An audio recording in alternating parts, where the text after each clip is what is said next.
to Life in the Word. Today we're going to talk about divine connections.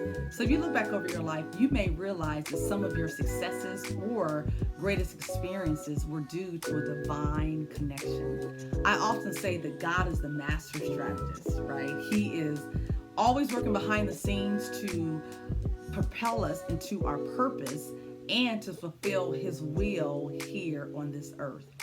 Now, of course, I Google, wait, what are some ways we can discover, or we can recognize, I should say, God's divine connections? There were three things that were mentioned. One was the leading of the Holy Spirit.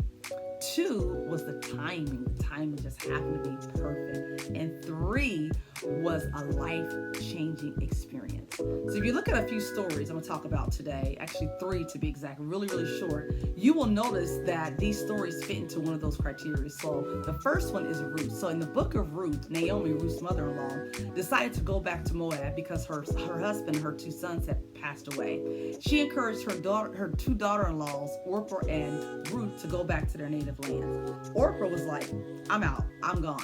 Where Ruth was like, you know what, I'll stay. And upon her staying, she asked Naomi if she could go into the field to gather fallen grain to find favor with someone.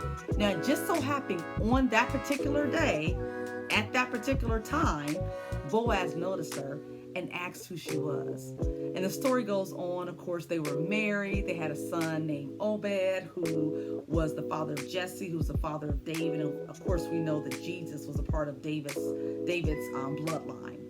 A second example of this is in the book of Esther.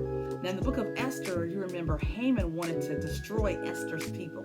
He did not like Mordecai. He wanted to destroy them. Well, Esther had to pray. She not only prayed, she fasted and she prayed. She was looking for an answer from the Holy Spirit.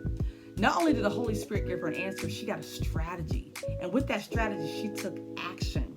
So because of her connection to the king, it saved her people from death. And a third example of this is in Acts 8, when Philip was led by the Holy Spirit to go to Gaza, where there was an Ethiopian man searching for answers.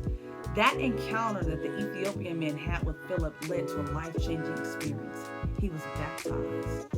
So I challenge you to look back over your life and think about some of the divine connections that you've had and see if it fits into any one of those categories. The timing was perfect, it was life-changing, and there was a leading of the Holy Spirit. Remember, y'all, our life is in the Word.